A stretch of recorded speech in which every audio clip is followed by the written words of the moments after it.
Hello everyone, आज date है 1 जून 2023 और द हिंदू न्यूज एनालिसिस में आपका स्वागत है। इस वीडियो में हम द हिंदू की इंपॉर्टेंट न्यूज को एग्जाम के पॉइंट ऑफ व्यू से डिस्कस करेंगे। नीचे डिस्क्रिप्शन बॉक्स में Telegram channel Volcano IAS academy का लिंक दिया हुआ है। आप Telegram channel Volcano IAS academy के साथ में जुड़ सकते हैं। वहां पर हर exam means UPSC, state PCS and other exams के पॉइंट ऑफ व्यू से काफी इंपॉर्टेंट इन्फॉर्मेशन आप सभी के साथ में शेयर की जाती है। तो चलो स्टार्ट करते हैं। वीडियो को स्टार्ट करेंगे एक ज्योग्राफिकल बेस्ड क्वेश्चन के साथ में। और आज आपका क्वेश्चन ये है कि फिनलैंड को आपको मैप में व्यू करना है, फिर इससे रिलेटेड हर इंपॉर्टेंट फैक्ट्स को एंड इन्फॉर्मेशन को कमेंट बॉक्स में टाइप करना है।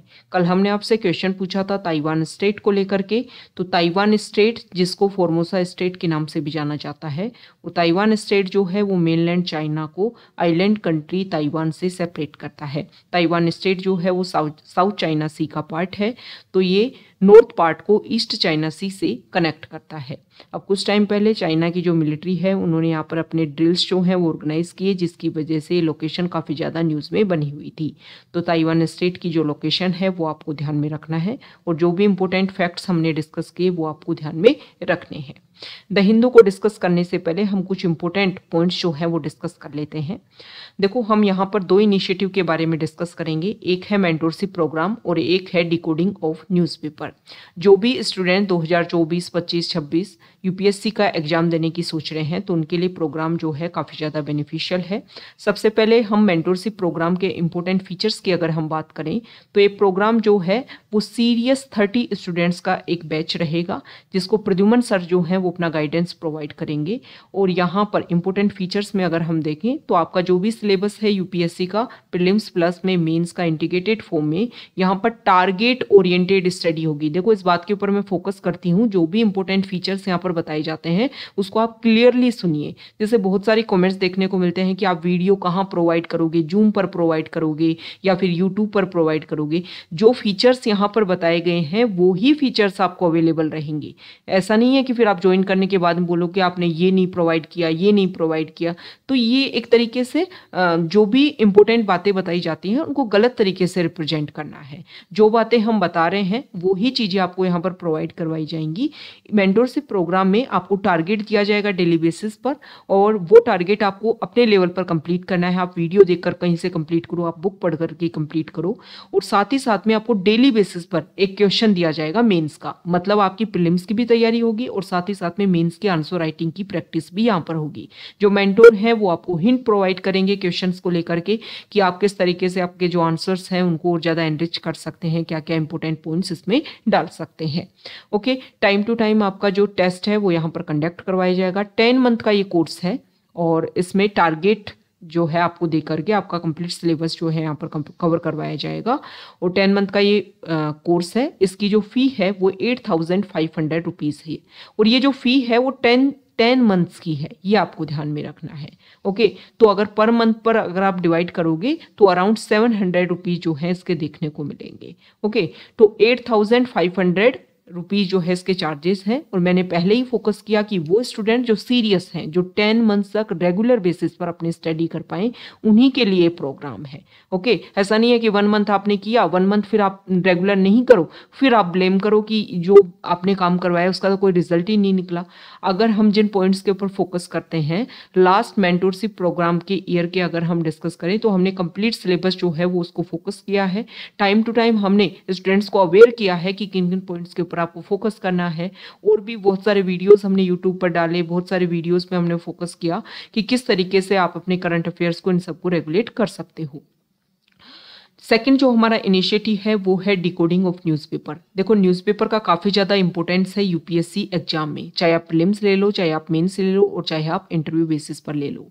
तो स्टूडेंट्स जो है उनको लेकर के हम एक नया इनिशिएटिव लेकर के आए हैं, जिसमें newspaper, the Hindu, Indian express, PIB, जो भी इंपॉर्टेंट वेबसाइट्स हैं जहां पर भी लगता है कि ये इंपॉर्टेंट आर्टिकल है और यहां से क्वेश्चन जो है वो पूछा जा सकता है, उसको लेकर के वो न्यूज आपको दी जाएगी। मतलब इस इनिशिएटिव में एक अलग आपका टेलीग्राम चैनल पर जो भी स्टूडेंट्स को ज्वाइन करेंगे उनको यहाँ पर ऐड किया जाएगा। डेली बेसिस पर आपको जो भी इंपॉर्टेंट न्यूज़ है वो आपको यहाँ पर प्रोवाइड करवाई जाएंगी, और उन न्यूज़ में क्या इंपॉर्टेंट है प्रीलिम्स के लिए, क्या इंपॉर्टेंट है मेंस के लिए, मेंस में आप इस न्यूज़ का कहाँ कहाँ पर यूज़ कर सकते हो, ऐसे में आप कहाँ पर यूज़ कर सकते हो, जो आपका एथिक्स पेपर है GS4 उसमें आप कहाँ पर यूज़ कर सकते हो, ये सारी बातें जो हैं वो आपको यहाँ पर बताई जाएंगी। ओके, मतलब सीधी बात ये है कि आप अपना स्टैटिक पार्ट कवर कीजिए, आपकी जो भी स्टैटिक बुक है उस पर आप फोकस कीजिए। करंट अफेयर्स करवाने की जो रिस्पॉन्सिबिलिटी है और उस करंट अफेयर को स्टैटिक पार्ट के साथ में कवर करना और जो अदर करंट अफेयर हैं उनके साथ में लिंक करना, कवर करना जो है वो हमारी रिस्पॉन्सिबिलिटी है। तो 2024 में चाहे आप प्रिपरेशन कर रहे हो, 2025 में चाहे आप प्रिपरेशन कर रहे हो, क्योंकि आप देखिए कि करंट अफेयर ऐसा नहीं है कि प्रेजेंट टाइम का जो चल रहा है उसको लेकर के ही क्वेश्चन पूछा जाता है। अगर आप यूपीएससी के प्रीलिम्स यूपीएससी की प्रिपरेशन कर रहे हैं तो लास्ट 1-2 ईयर्स का करंट अफेयर जो है वो आपका कंप्लीट होना चाहिए। तो आपके करंट अफेयर की रिस्पॉन्सिबिलिटी हम लेते हैं और इस प्रोग्राम में जो भी आपके करंट अफेयर जहां पर भी कोई न्यूज़ इंपॉर्टेंट है उन सबको यहाँ पर कवर करवाया जाएगा। और किस तरीके से कवर करवाया जाएगा, आपको न्यूज़ जो है वो दी जाएगी, उससे रिलेटेड जो भी पॉइंट्स हैं या तो हैंड रिटन फॉर्म में या फिर PDF फॉर्म में जो है वो आपको प्रोवाइड करवा दिए जाएंगे। ओके, इस प्रोग्राम की जो फी है वो पर मंथ बेसिस पर है और मंथली इसके चार्जेज रहेंगे 89 रुपीज़। इन दोनों प्रोग्राम के जो लिंक है वो डिस्क्रिप्शन बॉक्स में अवेलेबल है, आप जाकर के उनको ज्वाइन कीजिए, आपके लिए काफ़ी ज़्यादा बेनिफिशियल रहेंगे। इसके अलावा जो स्टूडेंट सिर्फ मेंस आंसर राइटिंग की प्रैक्टिस करना चाहते हैं तो उनके लिए भी हम जल्दी इनिशिएटिव लेकर के आएंगे, या फिर कोई स्टूडेंट सिर्फ ऐसे की प्रैक्टिस करना चाहता है तो उसके लिए भी हम जल्द ही इनिशिएटिव लेकर के आ रहे हैं। ओके, द हिंदू को अगर हम डिस्कस करें तो फर्स्ट इंपॉर्टेंट न्यूज़ है यहाँ पर दिल्ली के जो CM है। देखो अभी क्या हुआ कि सेंट्रल गवर्नमेंट, हमारे जो प्रेसिडेंट हैं उन्होंने ऑर्डिनेंस पास किया कि दिल्ली में जो सर्विसेज हैं उनको किस तरीके से रेगुलेट किया जाएगा। हालांकि कुछ टाइम पहले जुडिशरी ने बोला कि जो सर्विसेज को लेकर के जो एग्जीक्यूटिव पावर है वो किसके पास है, दिल्ली गवर्नमेंट के पास में है। यहाँ पर 3 पॉइंट्स को लेकर के जो दिल्ली को यूटी एक स्पेशल स्टेटस देता है उसमें क्लियरली 3 पॉइंट्स बोले गए हैं। उन 3 पॉइंट्स जो हैं उन्हीं के बेसिस पर ये बोला गया है कि ये तो है सेंट्रल गवर्नमेंट के पास में। वो 3 पॉइंट जो है वो आप कमेंट बॉक्स में बता दो, ओके, कि कौन कौन से 3 पॉइंट्स हैं जिनके पास, जिनकी पावर जो है वो सेंट्रल गवर्नमेंट के पास में है, वो उसके ऊपर रूल्स एंड रेगुलेशन बना सकती है। हालांकि स्टेट लिस्ट में जो सर्विसेज पार्ट आता है वो पॉइंट जो है वो जुडिशरी ने दिया किसको, दिल्ली गवर्नमेंट को। लेकिन यहाँ पर सेंट्रल गवर्नमेंट ने ऑर्डिनेंस पास किया, मतलब प्रेसिडेंट ने ऑर्डिनेंस पास किया, तो उसको लेकर के यहाँ पर दिल्ली के CM चाह रहे हैं कि अपर हाउस में ऑर्डिनेंस पास किया है तो बिल के रूप में जब ये प्रेजेंट हो तो अपर हाउस में अदर पार्टीज अपने रिप्रेजेंटेटिव के साथ में मिलकर के अगर काम करें तो उसको नेग्लेक्ट किया जा सकता है। उसको जो है वो अगर वहाँ पर मेजोरिटी से पास नहीं होगा तो ये ऑर्डिनेंस जो है वो फेल हो जाएगा, ये एक एक्ट नहीं बन पाएगा। ऐसा दिल्ली के CM चाह रहे हैं, इसलिए वो अलग अलग स्टेट के जो CM हैं, अलग अलग पार्टी जो हैं उनसे जाकर के मुलाकात कर रहे हैं। ऑर्डिनेंस टर्म जो है वो हमारे लिए इम्पोर्टेंट है। देखो जो भी हम न्यूज़पेपर का डिकोडिंग जो किया जाएगा, जैसे कि आपको डेली न्यूज़पेपर एनालिसिस में हम कोशिश करते हैं कि जो भी इंपॉर्टेंट टर्म है उसके बेसिक क्या है वो आपके क्लियर किए जाएं। तो ये जो डिकोडिंग ऑफ न्यूज़पेपर है उसमें यही किया जाएगा कि जो भी द हिंदू यहाँ पर कवर किया जाता है, इसके अलावा इंडियन एक्सप्रेस, PIB, उनकी जो भी इंपॉर्टेंट न्यूज़ है उसमें जो भी इंपॉर्टेंट पॉइंट है उन सबको हम राइट डाउन करके आपको समझाने की कोशिश करेंगे, जो आपके लिए काफ़ी ज़्यादा बेनिफिशियल रहेगा। आपको ये भी पता चलेगा कि किस तरीके से न्यूज़ में कौन कौन से पॉइंट्स जो है वो हमारे लिए इंपॉर्टेंट हो जाते हैं। तो ऑर्डिनेंस क्या होता है, देखो सेंट्रल लेवल पर देखें तो हमारे प्रेसिडेंट जो है उनके पास में पावर है और स्टेट लेवल पर हमारे जो गवर्नर होते हैं उनके पास में पावर होती है। प्रेसिडेंट के पास में ऑर्डिनेंस की पावर है ये बताया गया है आर्टिकल 123 में, और गवर्नर के पास में ऑर्डिनेंस की पावर है ये बताया गया है 213 में। जब सेंटर में पार्लियामेंट सेशन में ना हो और स्टेट में स्टेट लेजिस्लेटिव असेंबली जो है वो सेशन में ना हो तब जाकर के ऑर्डिनेंस जो है वो पास किया जाता है। ओके, तो ये ऑर्डिनेंस से रिलेटेड बेसिक बातें हैं। नेक्स्ट इंपॉर्टेंट आर्टिकल है, महाराष्ट्र के जो चीफ मिनिस्टर हैं उन्होंने क्लियर किया है कि अहमदनगर जो है उसको जल्द ही अहिल्या नगर डिक्लेयर किया जाएगा। अहिल्याबाई जो 18th सेंचुरी की मराठा क्वीन थी, अहिल्याबाई होलकर, और उनके 298th बर्थ एनिवर्सरी पर ये प्रोसीजर जो है वो एस्टेब्लिश किया जा रहा है। ओके, और यहाँ पर ये बताया गया है कि ये जो अहिल्याबाई होलकर जो थी उन्होंने मध्य प्रदेश में महेश्वर जो जगह है वो एस्टेब्लिश की थी। अगर हम अहिल्याबाई होलकर से रिलेटेड कुछ बेसिक फैक्ट्स को अगर हम डिस्कस करें तो देखो यहाँ पर हम देख लेते हैं 17 1925 में इनका बर्थ होता है अहमदनगर में ही, अहिल्याबाई होलकर का। और देखो 1754 में इन्होंने जो मालवा रीजन है उसको अपने अंडर किया। इनके जो हस्बैंड थे वो कुंभेर का जो बैटल हुआ था, उस कुंभेर के बैटल में क्या हुआ कि इनके हस्बैंड की डेथ हो जाती है और किंग ऑफ भरतपुर जो हैं वो उनके साथ में, मतलब अहिल्याबाई होलकर के हस्बैंड होते हैं एक साइड और दूसरी तरफ होते हैं भरतपुर के किंग, उन दोनों के बीच में होती है बैटल ऑफ कुंभेर 1754 में। वहां पर अहिल्याबाई होलकर के हस्बैंड की डेथ हो जाती है और उसके बाद में मालवा रीजन जो है वो इनके अंडर आ जाता है। ये पावर गेन करती है और उसके बाद में मालवा के ऊपर कभी कोई अटैक जो है वो इनके रेन के टाइम देखने को नहीं मिला। इन्होंने माहेश्वर जो सिटी है मध्य प्रदेश में उसको एस्टेब्लिश किया और ये जो माहेश्वर सिटी है इसको एक literary, musical, artistic, industrial centre के रूप में, और साथ ही साथ में अगर हम बात करें तो यहाँ पर आज भी यहाँ की जो माहेश्वरी साड़ी जो है वो काफ़ी ज़्यादा फेमस है। मतलब इंडस्ट्री लेवल पर अगर हम बात करें, टेक्सटाइल इंडस्ट्री लेवल पर जो है वो ये कहाँ पर काफ़ी ज़्यादा फोकस किया गया था। अहिल्याबाई होलकर जो हैं उन्होंने अगर हम बात करें तो हमारे जो टेम्पल्स हैं उनके रिवाइवल के भी लिए भी काफ़ी ज़्यादा काम किया था। जैसे कि आपको पता होना चाहिए कि काशी विश्वनाथ टेम्पल जो है, काशी विश्वनाथ टेम्पल कहाँ पर, वाराणसी में, उसको उन्होंने रिबिल्ड करवाया था क्योंकि मुगल एम्परर जो हैं औरंगजेब, उन्होंने इसको डिस्ट्रक्शन के ऑर्डर दिए थे। तो उसके बाद में इन्होंने ही इनको 1780s के टाइम में, काशी विश्वनाथ टेम्पल को 1780s के टाइम में रिबिल्ट इन्होंने करवाया। इसके अलावा 1783 में इन्होंने जो सोमनाथ टेम्पल है गुजरात में उसको भी इन्होंने बिल्ड करवाया था। इसके अलावा जो भी हमारी अदर इम्पोर्टेंट होली साइट्स है जैसे कि बद्रीनाथ है, द्वारका है और गया है, रामेश्वरम है, इनका भी इन्होंने एक तरीके से रिजर्वेशन, बहुत सारी यहाँ पर रेस्टिंग साइट्स जो हैं, रेस्टिंग लॉज जो हैं वो यहाँ पर बनवाए थे। तो ये अहिल्याबाई होलकर से रिलेटेड कुछ बेसिक बातें हैं। नेक्स्ट इंपॉर्टेंट आर्टिकल है, यहाँ पर देखिए, अब देखो ये अहिल्याबाई होलकर जो है ना, अब नेम चेंज किया गया किसका, अहमदनगर का, किससे किया गया, अहिल्याबाई होलकर को लेकर के अहिल्याबाई जो नगर है वो बनाया जाएगा। अब हमारे क्वेश्चन कैसे पूछा जाएगा, अहिल्याबाई जो है इनडायरेक्टली न्यूज़ में रहा है उनकी वजह से, तो अहिल्याबाई को लेकर के क्वेश्चन पूछ लिया जाएगा। फिर क्या बोला जाता है कि ये तो स्टैटिक पार्ट था, यहाँ से क्वेश्चन पूछ लिया गया। अरे वो किस वजह से न्यूज़ में था, किसी ना किसी तरीके से पॉइंट जो है वो न्यूज़ में रहता है, ये आपको ध्यान में रखना है। और मैक्सिमम हम क्या करते हैं, जो बड़ी बड़ी न्यूज़ आती है उन पे फोकस करते हैं, लेकिन बहुत सारी ऐसी स्मॉल न्यूज़ रहती हैं जो रेगुलर न्यूज़ में बनी रहती है लेकिन उनके ऊपर हम ज़्यादा फोकस नहीं कर पाते, और यूपीएससी जो है उनके ऊपर काफ़ी ज़्यादा फोकस करता है। ओके, तो यहाँ पर एक सिटी का नेम जो है वो चेंज करने में महाराष्ट्र गवर्नमेंट ने रोल प्ले किया है। देखो कोई स्टेट जो है उसका नेम चेंज करना है, उसकी बाउंड्री चेंज करनी है, उसकी बाउंड्री कम करनी है, बढ़ानी है, किसी स्टेट को डिवाइड करके 2 यूटी में चेंज करना है, 2 यूटी को मर्ज करके एक स्टेट बनाना है, ये पावर किसके पास में होती है, ये आप कमेंट बॉक्स में बताओगे। और एक इंपॉर्टेंट बात मैं बोलती हूँ, जो क्वेश्चन आपसे पूछा जाता है वो आंसर देने की आप कोशिश किया करो।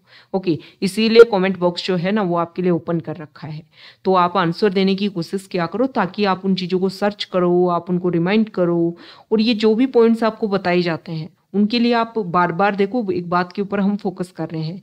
और ये द हिंद जो न्यूज़पेपर डिकोडिंग इनिशिएटिव लेकर के आए उसमें भी हम फोकस कर रहे हैं।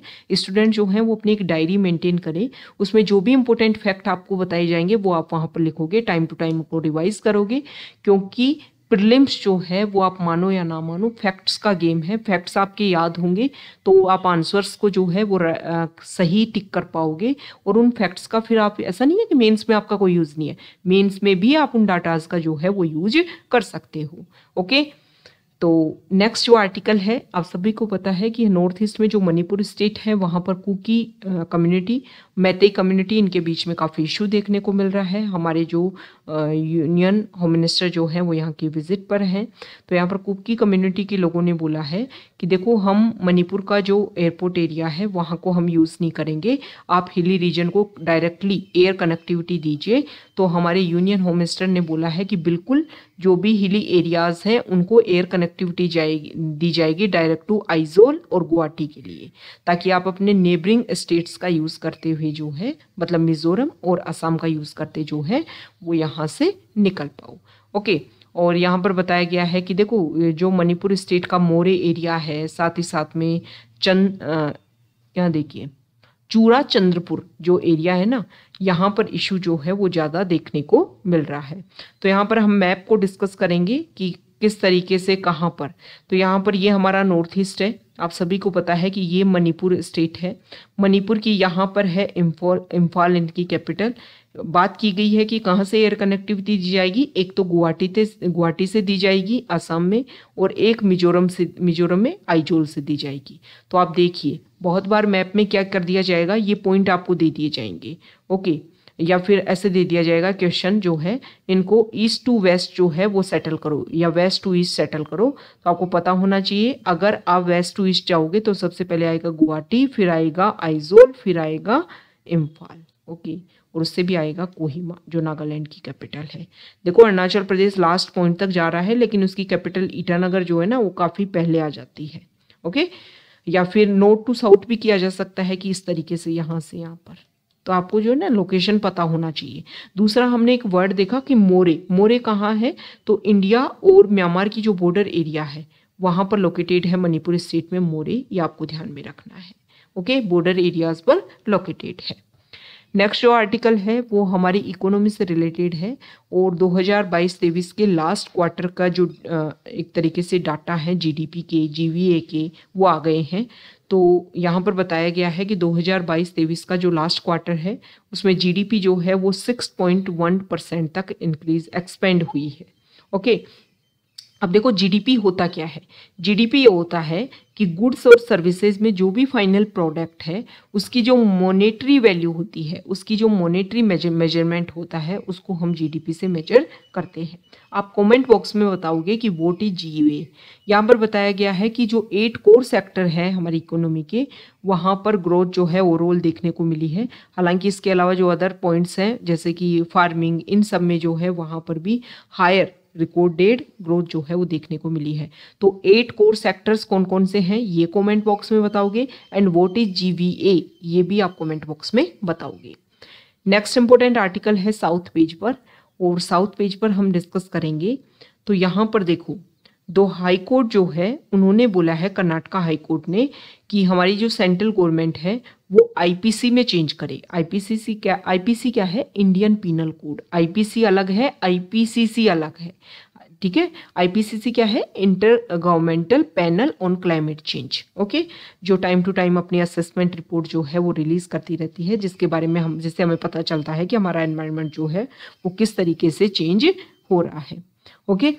तो यहाँ पर देखो क्या हुआ, एक इशू हुआ। इशू में क्या हुआ कि 25 ईयर ओल्ड विमन जो है उसका मर्डर कर दिया किसी पर्सन ने, और उसके बाद में उसकी जो डेड बॉडी थी उसके साथ में उसने रेप किया। तो यहाँ पर क्या हुआ है, उस पर्सन को यहाँ पर जो भी सेक्सुअल असोल्टिंग या जो मर्डर किया उसमें उसको convicted him for murder and sexually assaulting. लेकिन मर्डर के बाद में जो सेक्सुअली असोल्ट किया, जो रेप किया, उसको लेकर के कोई चार्ज नहीं किया गया, क्योंकि हमारा जो आईपीसी का 377 जहाँ पर अननेचुरल सेक्स एंड 376 जो है जो रेप के लिए पनिशमेंट देता है, उसमें कहीं भी डेड बॉडी के साथ में रेप जो है उसको कहीं भी इंक्लूड नहीं किया गया है।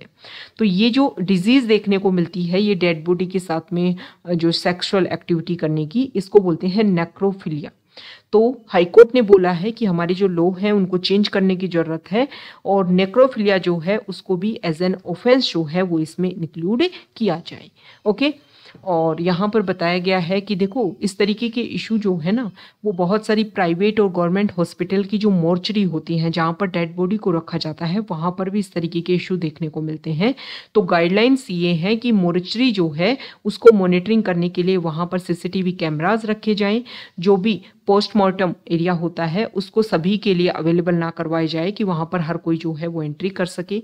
वहाँ पर प्राइवेसी जो है उसको मेंटेन किया जाना चाहिए, और मेंटेनिंग करनी चाहिए जो भी मोर्चरी एरिया है उन सब को लेकर के, ऐसा हाईकोर्ट ने अपनी गाइडलाइंस में क्लियर किया है, ओके।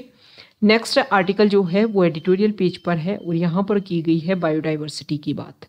देखो इस बार का यूपीएससी का जो पेपर था उसमें नेशनल हैंडलूम डे को लेकर के पूछ लिया गया, क्योंकि प्रेजेंट टाइम में हमारी जो गवर्नमेंट है वो काफ़ी ज़्यादा फोकस कर रही है हमारे एंशियंट आर्ट एंड कल्चर को लेकर के, जो हमारे हैंडीक्राफ्ट्स हैं इन सब के ऊपर गवर्नमेंट काफ़ी फोकस कर रही है। प्रेजेंट टाइम में बायोडाइवर्सिटी, एनवायरमेंट, क्लाइमेट चेंज ये भी काफ़ी ज़्यादा न्यूज़ में रहते हैं। तो इंटरनेशनल बायोडाइवर्सिटी डे जो है वो 22 मई को सेलिब्रेट किया जाता है, ये आपको पता होना चाहिए। और जैसे कि अर्थ डे कब मनाया जाता है, वाटर डे कब मनाया जाता है, ये कुछ बेसिक पॉइंट है जो न्यूज़ में रहते हैं और एक जनरल अवेयरनेस जो है वो हमें होनी चाहिए।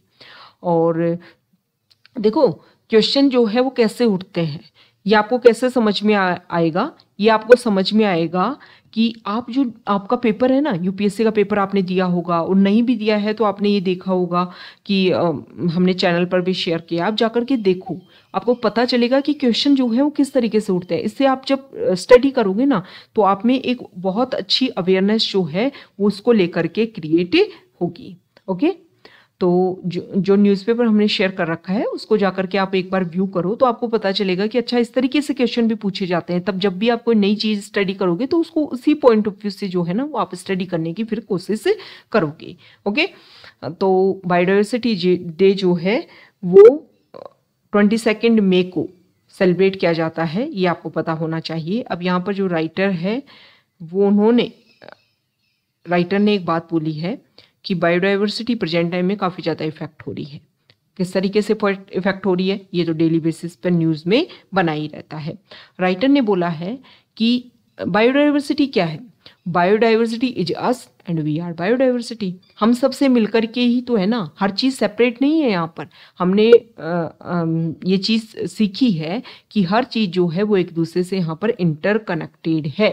ओके, तो यहाँ पर कोशिश ये होनी चाहिए कि सभी को क्या किया जाए, रेगुलेट किया जाए। राइटर का मेन फोकस ये है कि जिस तरीके से एक अवेयरनेस क्रिएट हुई 2006 में, हम फॉरेस्ट राइट एक्ट लेकर के आए कि फॉरेस्ट जो है उनको कवर करने के लिए हम कोशिश करेंगे कि जो भी वहाँ पर जो भी लोकल लोग रहते हैं उनका इंक्लूजन हो।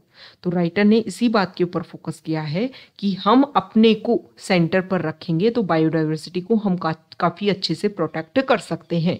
तो राइटर ने इसी पॉइंट को यहाँ पर ध्यान में रखा है कि सोसाइटी जो है उस लेवल पर अवेयरनेस क्रिएट की जाए, लोगों को बताया जाए कि किस तरीके से कनेक्टिविटी है, अगर इनको हार्म पहुंचता है तो हमारी जो लाइफ है उसको भी थ्रेट देखने को मिलेगा, और जो भी नेचुरल प्रोसीजर है उनको हम प्रोटेक्ट किस तरीके से कर पाए। राइटर ने यहाँ पर इस बात के ऊपर भी फोकस किया गया है कि हमारे जो न्यू लॉज है जैसे फॉरेस्ट को लेकर के जो अमेंडमेंट्स देखने को मिले वो काफ़ी ज़्यादा कन्फ्लिक्टिंग है, काफ़ी ज़्यादा प्रॉब्लमेटिक है, तो उनके ऊपर हमें फोकस किया जाना चाहिए कि एक तरफ तो हम खत्म कर रहे हैं चीज़ों को, दूसरी तरफ जो है वो हम डे सेलिब्रेट करके अवेयरनेस क्रिएट कर रहे हैं, तो उसका कोई मतलब नहीं है। हमारे रूल्स एंड रेगुलेशन जो है वो प्रोटेक्शन के हिसाब से ही होने चाहिए। नेक्स्ट जो आर्टिकल है वो टेक्स्ट पेज पर है और यहाँ पर देखो आप इस तरीके से समझिए कि साउथ चाइना सी, यहाँ पर अगर हम मैप में देखें, हाँ देखो यहाँ पर ये जो रीजन है ना ये आता है साउथ चाइना सी वाला रीजन। यहाँ देखिए ये जो रीजन है, अभी इस रीजन को लेकर के काफ़ी ज़्यादा इशू जो है वो बना रहता है। ओके, चाइना बोलती है ये मेरे अंडर है, यहाँ पर आसपास के कंट्री जो बोलते हैं वो मेरे अंडर है, और क्वेड ग्रुप जो है वो फोकस कर रहा है कि सारा एरिया जो है वो ओपन हो सके, सभी के लिए फ्री एंड फेयर हो, क्योंकि ट्रेड में काफ़ी इंपॉर्टेंट रोल रहता है। अभी यहाँ पर फिलीपींस के साथ में काफ़ी ज़्यादा इशू देखने को मिल रहा है और फिलीपींस का यूएस की तरफ जो है वो टर्न देखने को मिल रहा है। चाइना जो है वो यहाँ के अदर कंट्री हैं जैसे कि कंबोडिया हो गया, सिंगापुर हो गया, इनके साथ में अपने मिलिट्री ड्रिल्स कर रही है। तो ये चीज़ें शो करती हैं कि चाइना साउथ ईस्ट एशिया में अपनी मिलिट्री डिप्लोमेसी के थ्रू अपना जो स्टेग्नेशन जो है या फिर जो अपना एस्टेब्लिशमेंट है वो करने की कोशिश कर रही है। नेक्स्ट जो आर्टिकल है यहाँ देखिए, हमारे जो एक्सटर्नल अफेयर मिनिस्टर हैं वो गए हैं साउथ अफ्रीका विजिट पर। क्यों? क्योंकि वहाँ पर ब्रिक्स समिट जो है वो की जाएगी। ब्रिक्स समिट में ब्रिक्स ऑर्गेनाइजेशन जो है 5 कंट्री आते हैं, ब्राज़ील, रसिया, इंडिया, चाइना, साउथ अफ्रीका। तो यहाँ पर जो है वो हमारे एक्सटर्नल अफेयर मिनिस्टर जो है वो नामीबिया की विजिट करेंगे और यहाँ पर जो है वो अलग अलग पॉइंट को लेकर के डिस्कशन किया जाएगा। जैसे कि अगर हम बात करें तो यहाँ पर करेंसी को लेकर के बात की जाएगी कि ब्रिक्स करेंसी जो है लाई जाए, क्योंकि अभी हमने देखा कि रशिया यूक्रेन वॉर के टाइम में रशिया के ऊपर रिस्ट्रिक्शन लगाने के लिए यूएस डॉलर का काफ़ी ज़्यादा यूज़ किया, और भी रशिया के ऊपर जो है वो अलग अलग तरीके से रिस्ट्रिक्शन, तो वो अपने लेवल पर एक करेंसी डेवलप करें ताकि ये ग्रुप जो है वो अपने लेवल पर ट्रेड जो है उसको रेगुलेट कर पाए। ओके, देखो नामीबिया, साउथ अफ्रीका, ये इसलिए भी न्यूज़ में इंडिया के पर्सपेक्टिव में, क्योंकि अगर हम बात करें तो इंडिया जो है उन्होंने यहाँ से ही हम क्या लेकर के आए, चीता लेकर के आए दोबारा से। चीता जो 1952 में इंडिया में एक्सटिंक्ट डिक्लेयर जिसको कर दिया गया था, उसको दोबारा से री इंट्रोड्यूस हमने किया है कूनो नेशनल पार्क में जो मध्य प्रदेश में है। और जो चीता हम लेकर के आए हैं उसमें कुछ नामीबिया से हैं और कुछ हैं साउथ अफ्रीका से। तो यहाँ पर साउथ अफ्रीका को अगर हम देखो तो इनकी विजिट रहेगी यहाँ पर केप टाउन में। ओके, इसके अलावा यहाँ पर जो है वो डरबन है, और यहाँ पर है जोहान्सबर्ग, प्रिटोरिया यहाँ पर है। देखो ये लिसोथो है, एक अलग कंट्री है और एक तरीके से लैंडलॉक्ड है चारों तरफ से साउथ अफ्रीका से। और आपने एक मूवी देखी होगी संजय दत्त की, उसमें भी इस कंट्री का नेम जो है वो काफ़ी ज़्यादा यूज़ किया गया था, लिसोथो। ओके, लिसोथो जो है। और यहाँ पर देखो नामीबिया, ये लोकेशन होगी नामीबिया की वेस्टर्न पार्ट पर है और सदर्न वेस्टर्न पार्ट पर, और बिल्कुल सदर्न पार्ट पर है साउथ अफ्रीका। और तो ये लोकेशन आपको ध्यान में रखना है। यहाँ पर करेंसी की बात की जाएगी और भी अदर पॉइंट्स जो है उनको लेकर के डिस्कशन किया जाएगा। नेक्स्ट जो है तो हमारी मिनिस्ट्री ने बोल दिया है ओटीटी प्लेटफॉर्म्स को लेकर के जिस तरीके से मूवी स्टार्ट होती है, तो उससे पहले हम देखते हैं कि टोबैको जो है, tobacco is injurious to health and tobacco causes cancer. ये इंपॉर्टेंट जो है वो आप ऐड देखते होगी। तो ओटीटी प्लेटफॉर्म को बोल दिया है कि आप भी वही आप एंटी टोबैको वार्निंग्स जो है उनको शो करोगे, और अगर ऐसा नहीं किया तो आपके ऊपर जो भी एक्टिविटीज़ जो हैं इस तरीके की इन्वॉल्वमेंट अगर आपका देखने को मिला, एंटी टोबैको वार्निंग्स को अगर आपने शो नहीं किया तो आपके ऊपर जो भी रिस्ट्रिक्शंस हैं वो लगाए जाएंगे। दूसरा यहाँ पर जो आर्टिकल है, तो सेमीकंडक्टर डेवलपमेंट के लिए जो हमारी यूनियन मिनिस्टर है वो फोकस कर रही है, और ये जो प्रोग्राम है ये फोकस किया गया था, इस प्रोग्राम को जो है वो 2021 दिसंबर में ही लॉन्च किया गया था ताकि सेमीकंडक्टर जो इंडस्ट्री है वो इंडिया में डेवलप हो सके। यहाँ पर जो सेंट्रल गवर्नमेंट है वो फोकस कर रही है world largest grain storage plan को लेकर के। अब इसमें सेंटर जो है वो कोशिश करेगी कि PACS क्या है, प्राइमरी एग्रीकल्चर क्रेडिट सोसाइटीज, इनके थ्रू जो है वो फार्मर से डायरेक्टली जो भी उनके ग्रेन्स है उनको खरीदा जाएगा, और इसमें स्टार्टिंग में कुछ पैसा जो है वो मिनिमम सपोर्ट प्राइस के रूप में अर्लियर दिया जाएगा, और फिर जब PACS के थ्रू बड़े लेवल पर इसकी डीलिंग होगी तो फिर बचा हुआ पैसा जो है वो बाद में फार्मर्स को दिया जाएगा। मैक्सिमम क्या देखने को मिलता है कि स्टोरेज की कमी की होने की वजह से बहुत सारे इशू होते हैं, और इशू होने की वजह से जो फार्मर्स का जो भी प्रोडक्शन होता है, जो भी प्रोडक्ट होता है उसकी उतनी उनको वैल्यू नहीं मिल पाती है। इस तरीके से बहुत सारे इशू होते हैं। तो PACS के थ्रू गवर्नमेंट सोच रही है कि हम ग्रेन्स को इकट्ठा करेंगे और जो भी फार्मर्स हैं उनको उनकी जो एक प्रॉपर जो पैसा होता है वो जो पैसा होता है ना, मतलब आप ये मानिए कि जो मनी होता है वो उनको प्रॉपर तरीके से सेटलमेंट कर दिया जाएगा। ओके, तो यहाँ पर हम PACS को लेकर के कुछ बेसिक बातें डिस्कस कर लेते हैं कि व्हाट इज PACS। ये बातें जो हैं वो आपको पता होनी चाहिए। देखो यहाँ पर अगर हम बात करें प्राइमरी एग्रीकल्चर क्रेडिट सोसाइटीज, मतलब विलेज लेवल पर ये कोऑपरेटिव क्रेडिट सोसाइटीज होती हैं। एक तरीके से जो कोऑपरेटिव क्रेडिट स्ट्रक्चर का जो एक 3 टायर स्ट्रक्चर होता है उसमें सबसे लास्ट लेवल पर, मतलब रूट लेवल पर कनेक्टिविटी प्रोवाइड करती है PACS। ओके, तो सबसे पहले स्टेट कोऑपरेटिव बैंक्स होते हैं स्टेट लेवल पर, फिर आता है डिस्ट्रिक्ट लेवल पर कोऑपरेटिव सोसाइटीज, और फिर आता है विलेज लेवल पर PACS। PACS के बारे में अगर हम बात करें तो 2021 में 22 में भी इसको लेकर के RBI ने कुछ रिपोर्ट्स दी थी कि हमारे इंडिया में 1.02 लाख PACS हैं, और जिसमें से 47,000 के लगभग जो हैं वो प्रॉफिट में है। ओके, ये बात आपको पता होनी चाहिए। और 1904 में सबसे पहले जो PACS है उसको फॉर्म किया गया था। PACS जो है वो एक short term medium term agriculture loan जो हैं वो भी प्रोवाइड करती हैं फार्मर्स को उनकी वेरियस एग्रीकल्चर और फार्मिंग एक्टिविटीज़ के लिए। ओके, तो ये आज का हमारा द हिंदू न्यूज़पेपर का डिस्कशन था। अगर आप यहाँ तक आए हैं, वीडियो आपको अच्छा लगा है तो प्लीज़ वीडियो को लाइक कर दीजिए, शेयर कर दीजिए और चैनल को सब्सक्राइब कर दीजिए। Okay, thank you.